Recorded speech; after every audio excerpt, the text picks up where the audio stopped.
Welcome, welcome, welcome to The Tonight Show. You're here, you made it. Thank you for watching at home, I appreciate it. The Tonight Show. Well, guys, this morning at 12:12 a.m. on Jason and Travis Kelce's podcast, Taylor Swift announced her 12th studio album, The Life of a Showgirl. Americans are like, wait, there's good news out there? I don't know what to do with myself. Seriously, we all need Taylor Swift right now, because without her music and her merchandise, we end up doing weird stuff like starting a Labubu collection. Stuff like that, you know. What are we doing? Yeah, following the announcement, Taylor's website immediately crashed. Yeah, and then out of habit, so did Ticketmaster's. As of now, we don't know the exact release date, but we do know that no one else is releasing music that day. That's right, Taylor Swift announced her 12th album, The Life of a Showgirl, and fans have already uncovered a lot of hidden clues about the new album. Man, all that stuff is just random conspiracy theories. I don't know, Tariq. I mean, the clues are everywhere. Like what? Okay, so the release date. We know the number 12 will be involved, since it's her 12th album, and the announcement was shared on Instagram at 12:12 a.m. on Tuesday, August 12th. You follow? I mean... So the question is, which 12th? Well, her website says pre-orders will ship before October 13th, so you'd have to assume... October 12th? Exactly, you'd be wrong. I would? Yes, because yesterday on August 11th, the Instagram account Taylor Nation posted a carousel of 12 pics of Taylor, and when they posted it, Taylor's website crashed at exactly 9:12 p.m. And that means? Well, nothing by itself. But when you factor in that Taylor Nation first teased the album with a different post, also made at exactly 9:12 p.m., now there's two 9:12s, which points to September 12th. And we haven't even talked about the Lady Gaga connection. Lady Gaga?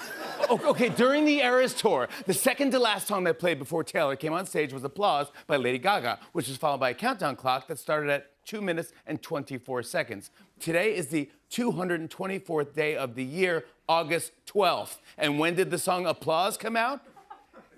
That's right, August 12th, 2013. Exactly 12 years ago today. And what does...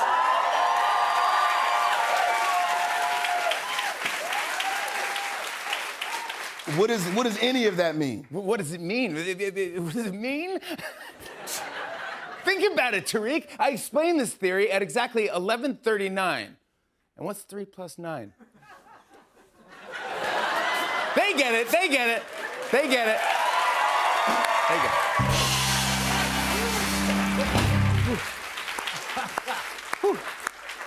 Well, some political news today. The White House said that President Trump's upcoming meeting in Alaska with Vladimir Putin will take place in the city of Anchorage. Yep, the temperature should be overcast and in the 50s, or as Putin put it, beach weather, baby. The White House also said that the meeting with Putin will be a listening exercise for Trump. And we all know listening and exercise are Trump's two favorite things, so this should go well. It'll be a listening exercise, yeah, then a series of role-playing games, followed by an hour of trust falls, and then Dollaritas at Applebee's. Meanwhile, Trump said that in his meeting with Putin, he will know probably in the first 2 minutes whether a deal is possible. It's reassuring when a president talks about ending a war like a Tinder date.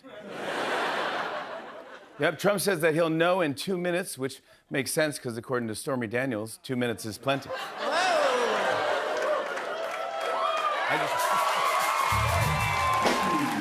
Mushroom. But get this, a top European official said that Putin just wants a photo op with Trump and is not actually interested in making a deal. Yep, it's the first wartime summit done strictly for the gram. Yep, Trump is gearing up for his trip to Alaska to meet with Vladimir Putin. It's a big deal and the stakes are high. I mean, just check out what Trump's saying about this. This is President Trump, and with this trip, I'm selflessly going all the way to Alaska, where I'll be right next to our greatest enemy, where I'll be side by side with true evil, where I'll be directly beside the most dangerous and most despicable threat to all mankind. Of course, I'm talking about Canada. Shove it, hosers. Yeah, interesting.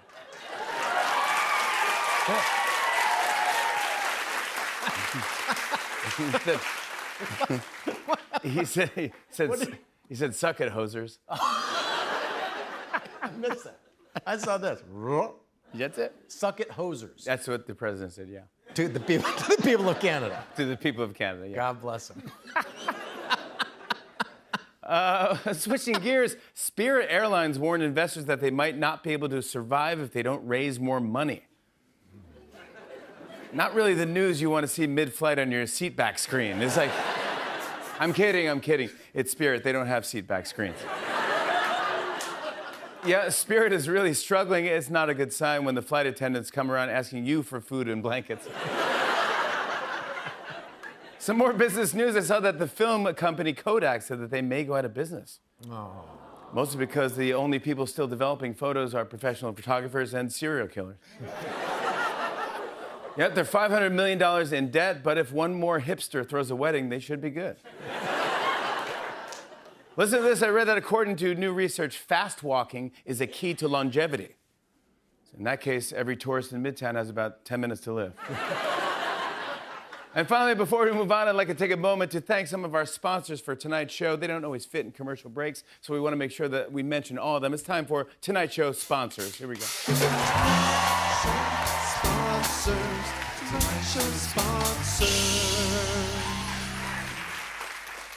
Lowe's, can someone help us catch the bird flying around in here? American Eagle, so we're gonna lay low for a bit. Baskin Robbins, you'll find us inside a Dunkin', which is inside a Pizza Hut, which is inside a Nathan's Hot Dog. Designer Shoe Warehouse, one of these things is true, and it's not designer or a shoe. Boeing, we don't want to jinx it, but it's been a while since, right? Paramount Plus, Sears you can watch. And finally, Come and Go. Yep, we know. That's all for tonight's show sponsors. We have a great show. Austin Butler is here!